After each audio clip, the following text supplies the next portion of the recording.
windy, particularly across some southern and eastern parts of the UK. By contrast, it's the more southern and eastern parts of the UK which have seen the best of the sunshine today. This is the gorgeous scene in Norfolk earlier on this morning. And across East Anglia in the southeast, it will be mostly dry through this afternoon. A few showers, though, particularly down towards the south coast. But most of the showers will remain across the more western parts of the UK, mostly of rain, but some sleet and snow mixed in the heavier ones, particularly up over the high ground, and further significant snowfall up over the Pennines, Cumbrian Fells, parts of southwest Scotland as well. Wintry showers too for Northern Ireland, but further east, to the east of the high ground in Scotland, should stay largely dry. As we head into the night, so the showers will continue. Again, a wintry mix with further snowfall up over the hills and mountains of northern Britain. Temperatures will be close to freezing, and ice a real hazard, I think, across parts of western Scotland, Northern Ireland, the more northwestern parts of England and Wales, and perhaps down across the West Country as well. More showers to come here first thing on Saturday morning, but by and large, I think there'll be fewer showers and more sunshine and lighter winds than we're seeing today. So on balance, it won't feel just as chilly, but temperatures still pretty low for the time of year. 5, 6, 7 degrees will be typical. And then the first signs of that low pressure arriving on our doorstep through Saturday night. It's going to bring some pretty wet weather up from the south across many southern and central parts of England and Wales as we get into the early hours of Sunday, by which time there's a real possibility of gales, particularly sort of Isle of Wight eastwards towards the Straits of Dover. We could see gusts of 50, 60 miles an hour. We'll keep an eye on that. We'll firm up the detail over the next day or so. A wet spell and a windy spell that clears its way northeastwards. The brightest of the skies across the more northwestern parts of the UK on Sunday, but again it will feel chilly, briefly mild perhaps across the far southeast. And we're not out of the woods after that either. Another area of low pressure looks like coming on a similar track, with the prospect of further rain across the south and the east early next week.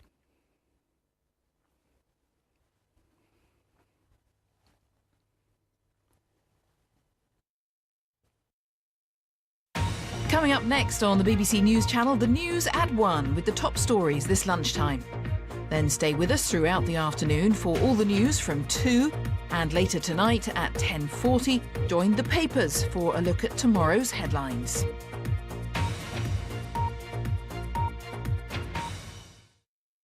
Behind the canvas, there's a story, and that story sells. So we move to the two-part documentary, an important work revealing a year in the life of Christie's. So what am I offered here? 9, 9.5, thank you.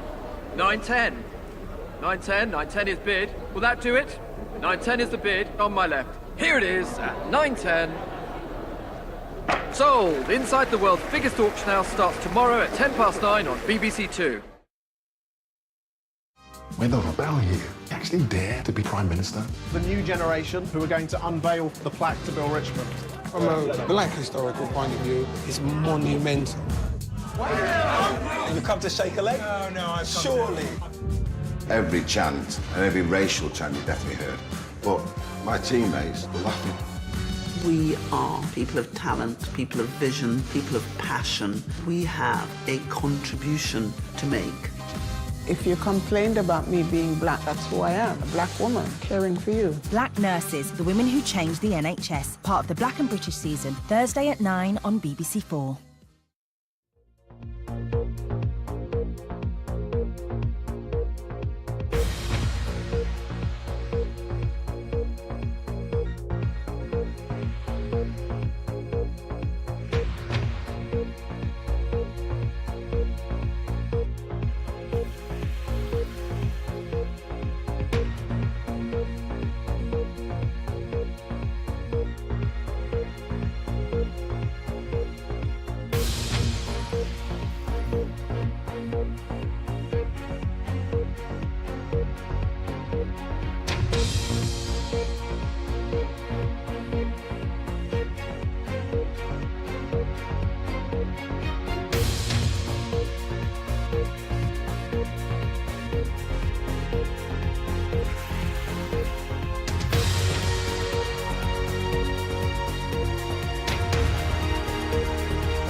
Theresa May has joined other European leaders in Berlin for talks with Barack Obama on his farewell visit to Europe as US president.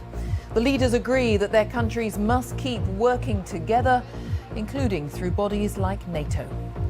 We'll have the latest from those talks in Berlin. Also this lunchtime, another blow to the child sexual abuse inquiry as the biggest victims group tells the BBC it's pulling out of the process. A 14-year-old who died of cancer is granted her dying wish to be cryogenically frozen in the hope of one day being brought back to life. The Old Bailey hears how the MP Jo Cox tried to shield her face with her hands when she was shot in her constituency in June. Buckingham Palace is to get a major 10-year refurbishment at a cost of nearly £370 million. Why were you speeding? Do you know what the speed limit is for the road you just driven down by? Did you know you could have killed one of us? And how children's courts are having a remarkable impact on speeding drivers. And coming up in the sport on BBC News, a familiar England collapse leaves them struggling and under pressure against India on day 2 of the second test.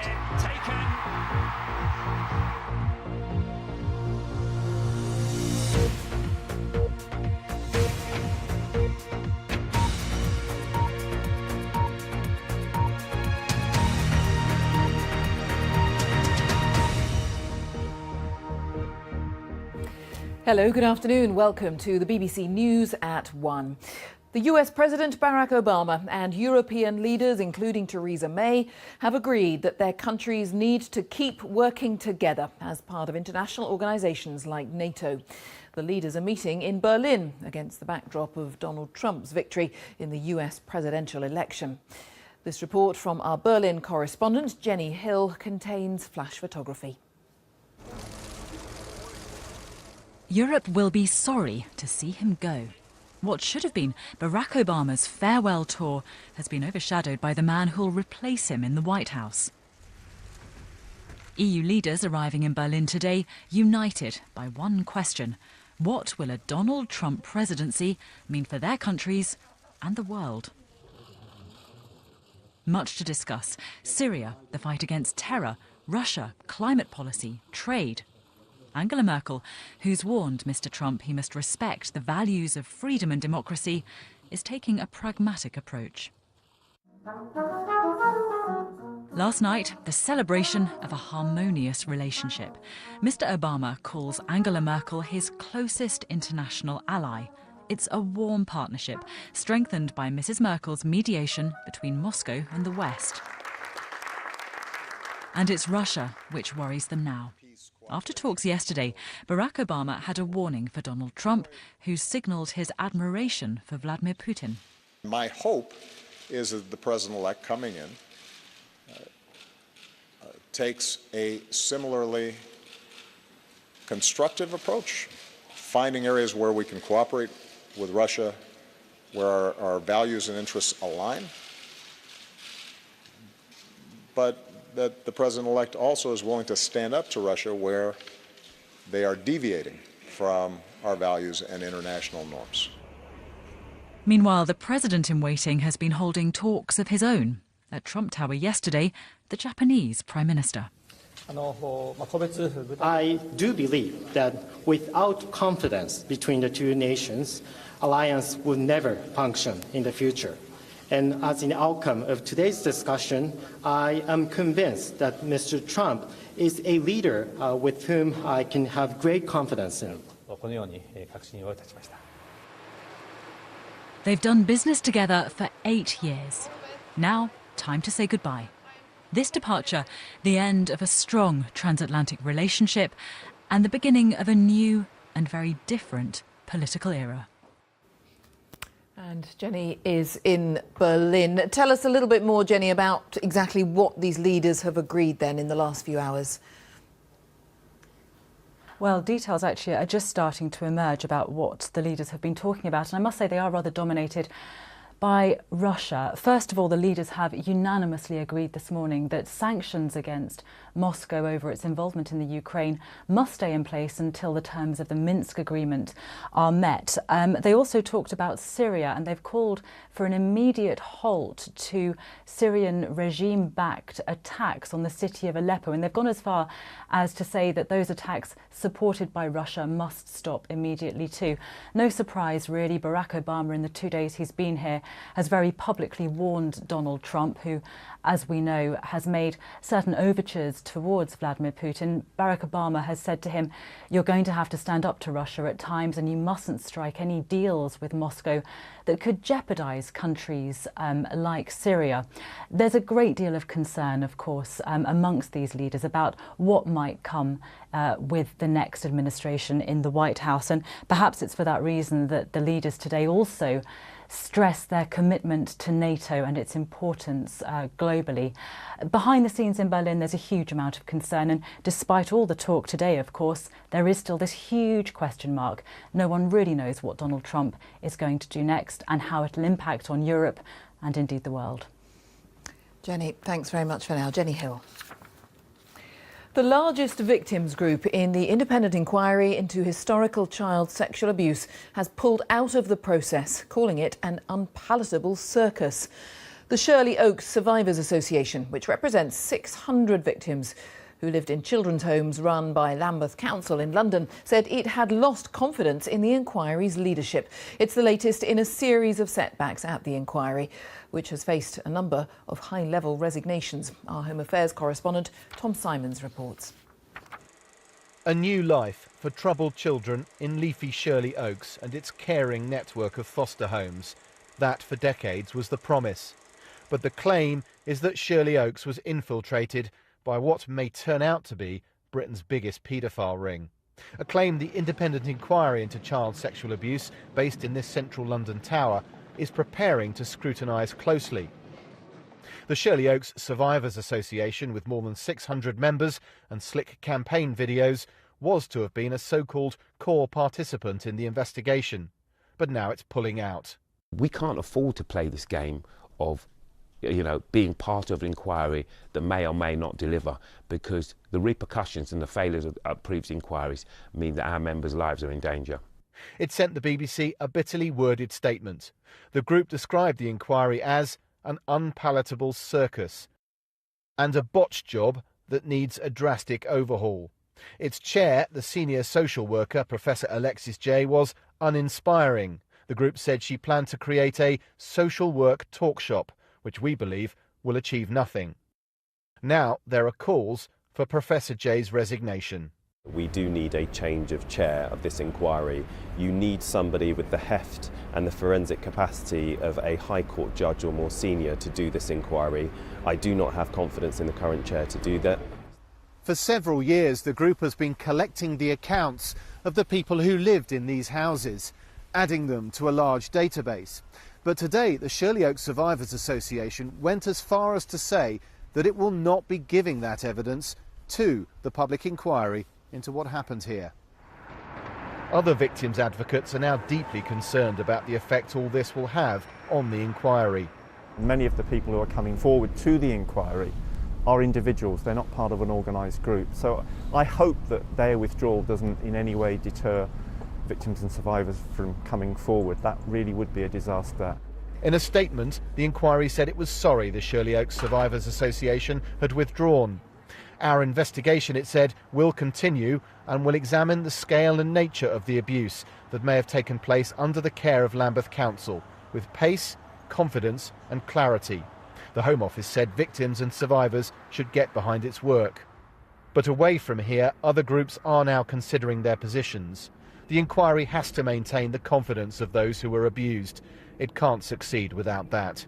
Tom Simons, BBC News, Shirley Oaks.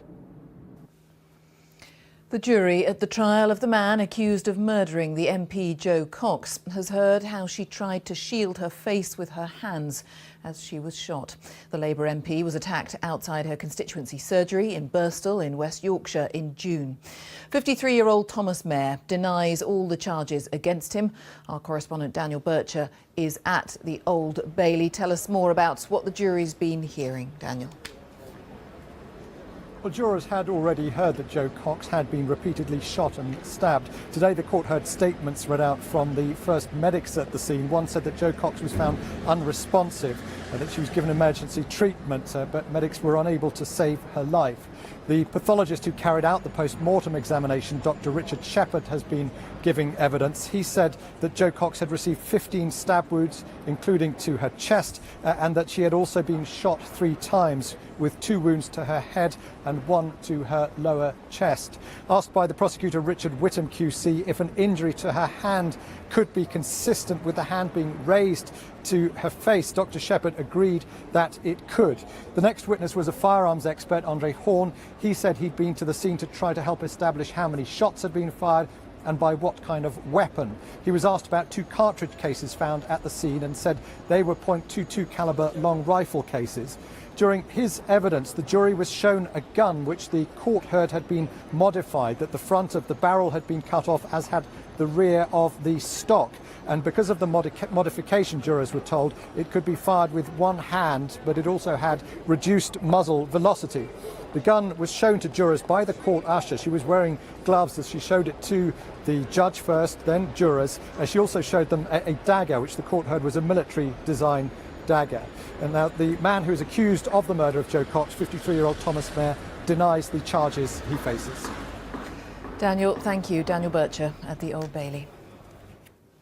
A 14-year-old girl with cancer won a battle in the High Court to have her body frozen when she died, so she could potentially be brought back to life. The teenager died last month. Her mother had supported her decision to be cryogenically preserved in the United States, but her father hadn't. The judge ruled in favour of allowing her mother to decide what happened, but said that proper regulation of cryonic preservation should be considered.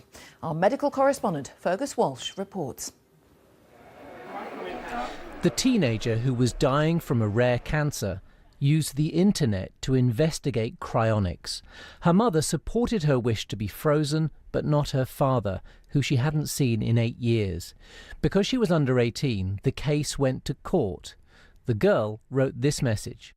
I have been asked to explain why I want this unusual thing done. I'm only 14 years old and I don't want to die, but I know I'm going to die. I think being cryopreserved gives me a chance to be cured and woken up. Even in hundreds of years' time, I don't want to be buried underground. I want to live and live longer. And I think that in the future, they may find a cure for my cancer and wake me up. I want to have this chance. This is my wish. The judge said this case was the result of a tragic combination of childhood illness and family conflict. He said the girl had a right to know before her death whether her wishes would be followed. He stressed the case was not about whether cryonic preservation had any scientific basis, and nor was the court encouraging it. Human embryos can be cryopreserved for years and then used in fertility treatment, but more complex, larger structures seem beyond current science. What we haven't been able to do is to cryopreserve large structures such as a single human organ, a kidney for transplantation, and therefore a whole human body is an order of magnitude larger, and we can't meet that challenge yet. The judge visited the girl in hospital and said he was moved by the valiant way she was facing her predicament. But the voluntary organisation that prepared her body for cryonic preservation was said to be under-equipped and disorganised, causing real concern to medical and mortuary staff. Her body was then sent to the United States. This company in Arizona is one of those offering long-term cryogenic storage in liquid nitrogen tanks. 10 Britons are believed to have their bodies frozen in the US in the hope of resurrection. Fergus Walsh, BBC News. Buckingham Palace is to undergo a major refurbishment programme which will last 10 years and cost taxpayers nearly £370 million. The project will replace the palace's electrics, heating and plumbing, much of which dates back to the 1950s. But the Queen won't be required to move out while the work is going on. Our royal correspondent Nicholas Witchell reports. It's been the backdrop to many of the country's most memorable moments for more than a century. But Buckingham Palace is old. Parts of the building date back to the 18th century, and increasingly it's showing its age. But it's not the visible parts of the palace which are causing the most concern, it's the areas which are hidden from view, like the electrical wiring, the water pipes and the heating. According to the palace, most of this hasn't been touched since just after the Second World War. The palace says there is a serious risk of what they call a catastrophic failure, a fire or a flood. So, in a 10-year programme starting next year, £369 million is to be spent to make the palace, in the words of officials, fit for the future. The money will come from a temporary increase in the sovereign grant, the money the Queen receives from land owned by the Crown Estate. The palace will be renovated section by section. The Queen will not have to move out, and the work will have little impact on what the public sees of the palace from outside. But internally, the scale of the overhaul will be considerable. According to palace figures, the building has 775 rooms, an estimated 100 miles of electrical cabling, 20 miles of pipework, and 30,000 square metres of floorboards. That's the equivalent of 3 football pitches, all of which will have to be taken up. Experts in old buildings say the work is essential. If any building deserves the title iconic and representing the UK to the world outside, it must be Buckingham Palace. So surely we need to protect it for future generations and do that properly. The Queen and the Prince of Wales have both been consulted about the work. They and their officials will be sensitive to public reaction to such a large sum being spent on the palace. It's being done, officials stress, to secure the future of what they describe as a cherished national asset. Nicholas Witchell, BBC News. The time is edging up to 17 minutes past 1. Our top story this lunchtime. Theresa May has joined other European leaders in Berlin for talks with Barack Obama on his farewell visit to Europe as US President. Still to come, 100 years on, a remembrance service is held in France to mark the final day of the Battle of the Somme. Coming up in sports at past, Gareth Southgate will have an interview on Monday to take on the England manager's job on a permanent basis. As it stands, Southgate is the only candidate for the role.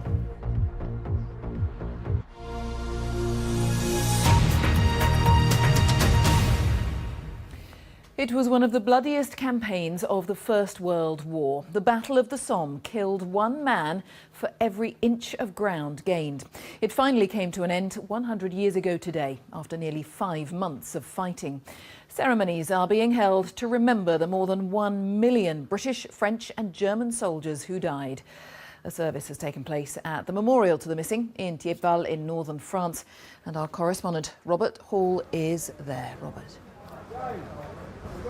Well, the 2,000 people who won the draw for tickets to this very much in demand ceremony did so in the face of driving wind and rain. Reminders for everyone here of the conditions that soldiers endured as they fought and died in the farmland around this hilltop. Thiepval itself took 2 months to capture and thousands died trying. They only managed it, having begun in July 2 or 3 days ago. So people who came here did so for very personal reasons. Everyone had their own paths to follow, their own reason for being here. 3 months of remembrance. 3 months when families, communities and nations followed their own trails to the men who lie on this battlefield. I come from Lancashire, and to stand next to a grave of a Lancashire Fusilier who died at the age of 20 and to read at the bottom what his parents wrote about him was just incredible. But I wanted to be here especially today because it's a major event. It has to be commemorated and we have to pass on the torch. Services streamed live from Thiepval during the summer included tributes to the sportsmen of the football battalion. and to the volunteers from the Welsh valleys. Friends who left home together and in so many cases died together. In the Great War, 80 men left the square in Newton Grange to fight for king and country. But the story of the Somme has also reached back to the UK. George Aiken, killed in an explosion underground. Number 23, Tommy Douglas, killed by sniper. To this video made by children from Newton Grange near Edinburgh. To those who mark the passing of pals from the Glasgow Tramway Battalion. The Glasgow Tramway Battalion, the 15th Light Highland Infantry Battalion, was a volunteers battalion. And in September of 1914, a call went out for various volunteers to assist the British military, and over 1,000 of them decided to join up, so a huge number. As the summer months turned to autumn and then to winter, the Somme offensive ground on. In the end, the big push was brought to a halt by the mud and the rain.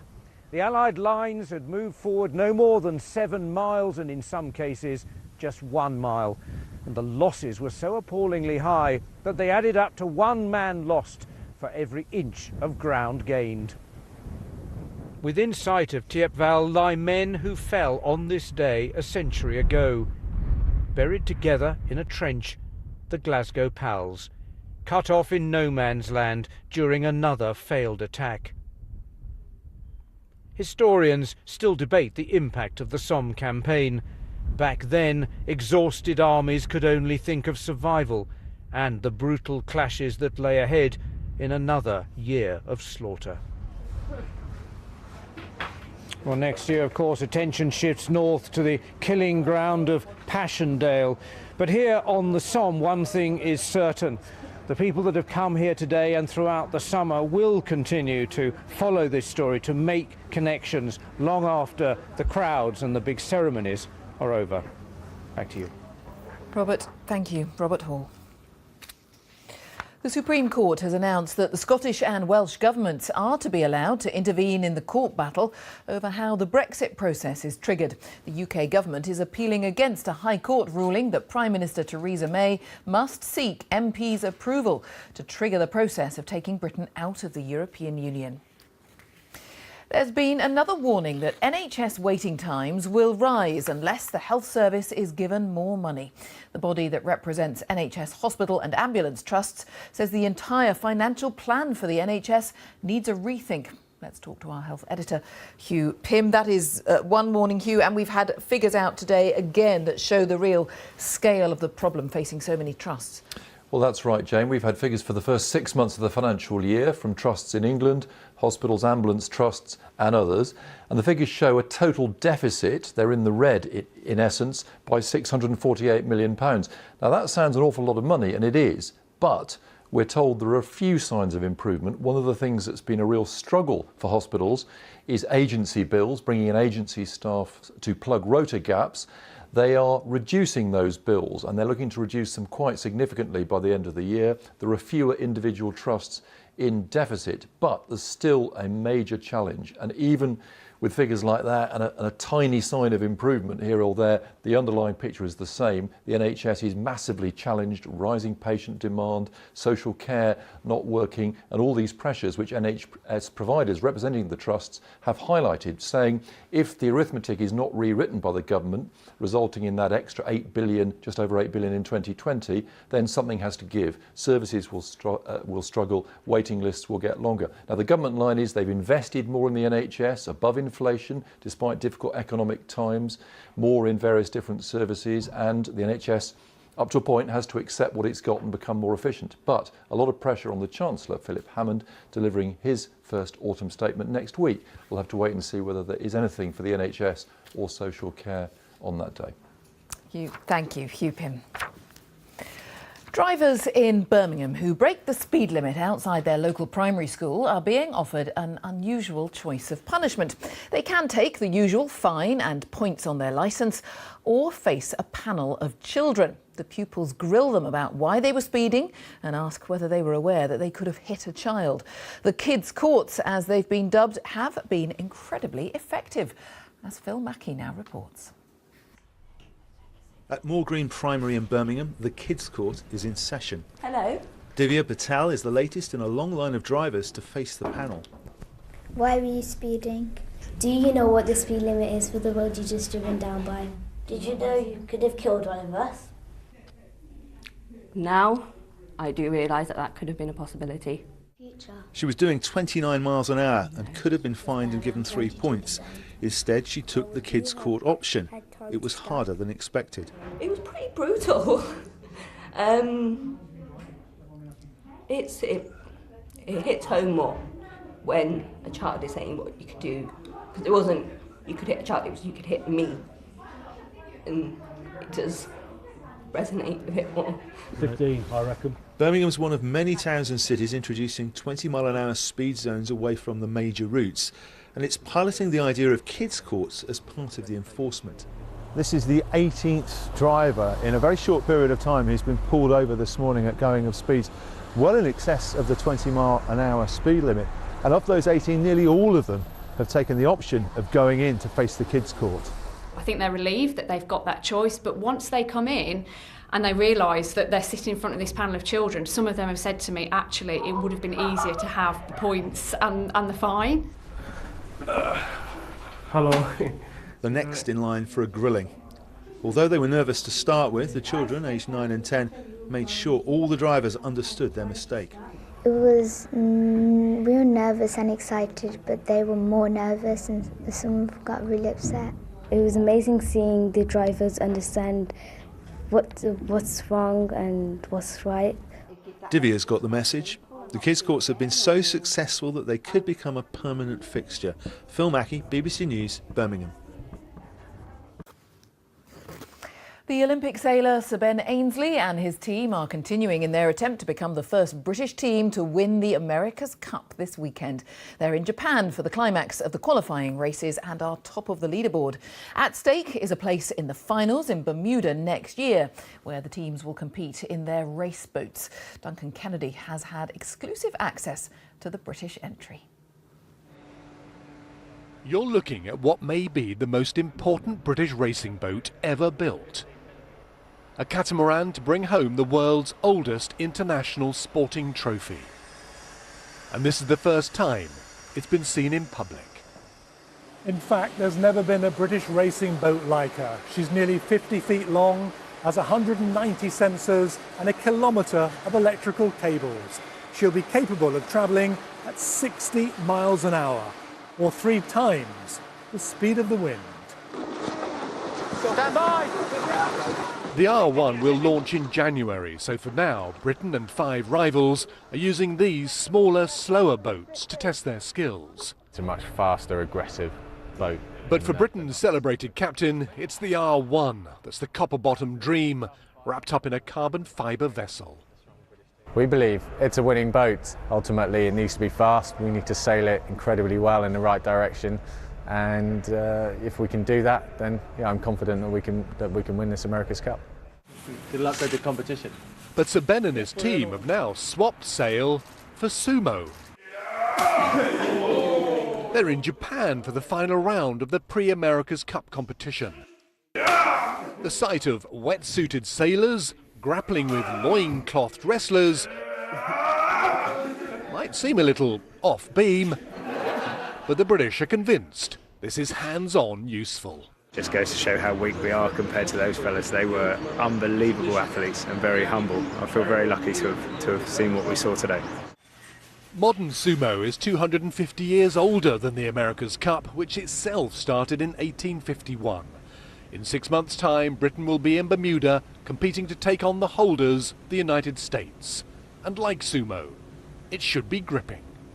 Duncan Kennedy, BBC News, in Portsmouth. Well, the cricketing news isn't so upbeat, I'm afraid. England's cricketers facing a grim struggle in the second Test match in India as they closed the second day 352 runs behind.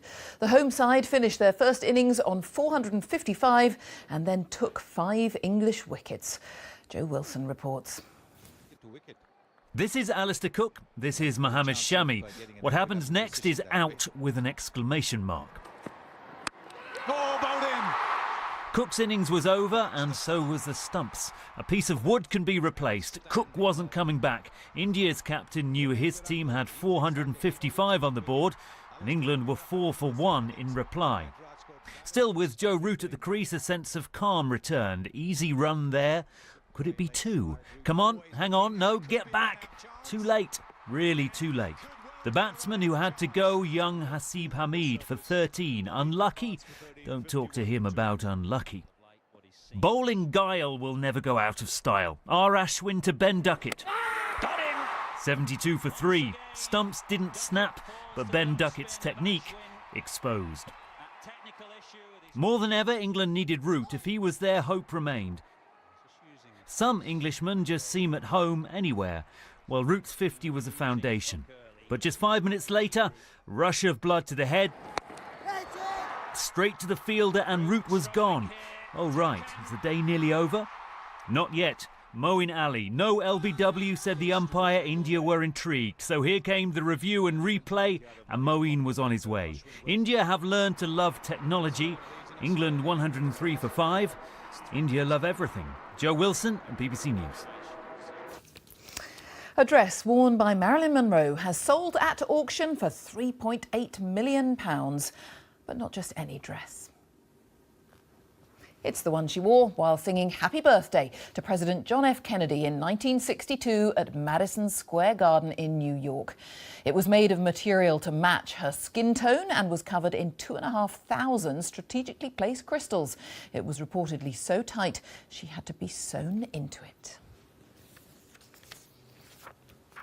Let's take a look at the weather prospects now. John Hammond is here. Hello. Jane, I think we can say that winter for some of us has most certainly arrived. Yes, this was the scene earlier on this morning in Greater Manchester. There has been some significant snowfall for some of us, mostly up over the high ground. And having said all that, many of us are seeing rain showers rather than snow showers. But it's a wintry theme across the UK for the next few days. If I lay on the cloud, you can see how blotchy the cloud is, hence the showers. Something a bit clearer for Saturday. And then this is what's lined up for Sunday. Looks like being particularly wet and windy across parts of England and Wales by then. By contrast, across the south and the east this morning, it's been quite beautiful. This, the scene, the blue skies in Norfolk. And here, I think, across East Anglia and most of the southeast, it'll stay fine through the afternoon. A few showers near the south coast, but the main focus of the showers is further west. We've had some snowfall down across the west country, in actual fact, particularly up over the high ground. It's really further north where we've got significant snowfall. The snow is still settling up over the high-level routes of the Pennines, parts of the south and west of Yorkshire. Northern Ireland seeing some wintry showers as well, but some sunshine in between for many of us. Cold though, and that cold theme takes us through the night. It's going to be a wintry night out there again. Rain, sleet and snow showers across the high ground in the north, primarily pushed on by that breeze. Temperatures getting close to or below freezing. I think these numbers are a little bit conservative. We could get well below freezing, hence the risk of ice across parts of the north. Certainly first thing in the morning, watch out for that. There are warnings in force. Tomorrow, subtly different. I think fewer showers, lighter winds, more sunshine around. So better chance that many of us will avoid the showers entirely and see plenty of crisp, bright, sunny weather. But cold again, 5 or 6 degrees will be typical despite all that sunshine. And then this joker in the pack arrives on our doorstep through tomorrow evening. Now, there's still a bit of uncertainty about the exact track of this area of low pressure. But I think for southern and central parts of England and Wales, it turns increasingly wet. Maybe that rain pushing into northern England, a risk of snow again up over the high ground primarily. The winds then of concern along the English Channel. We could see good old gale blowing through the early hours of Sunday. So wet and windy spell. Looks as if that scoots off eastwards during the course of the day, and all the while Northern Ireland and Scotland avoiding the worst of the weather. Here's some sunshine. Another chilly feeling day here, briefly perhaps milder across the southeast, but that probably won't last all that long. And then a bit of a double whammy in actual fact. Another area of low pressure whistles in from the southwest. Looks like following a similar track into the early part of next week, but we'll firm up on that one for sure. A lot of weather going on, I'm sure you'd agree. All the latest on the warnings, of course, as ever, can be found on the BBC weather website. Jane. Thanks very much, John. Thank you. Just a reminder of our main story here this lunchtime. European leaders are meeting in Berlin for talks with Barack Obama on his farewell visit to Europe as US president. And that is it. On BBC One, we join the BBC's news teams now, wherever you are. Bye-bye.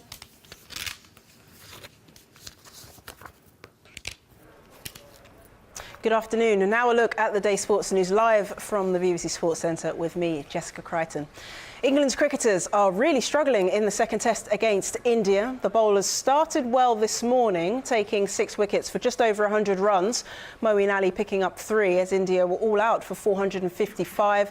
But England's chase, well, started badly. Alistair Cook was out for just 2 and Joe Root was the top scorer before he fell for 53. At the close on day 2, England were 103 for 5, which is still 352 runs behind. Better times for England's women, though. They have completed a 4-0 victory in the one-day series in Sri Lanka, winning the final match by 162 runs. Spinner Laura Marsh took 4 for 21, including her 100th ODI wicket, as England bowled out the home side for just 78. Gareth Southgate will meet FA officials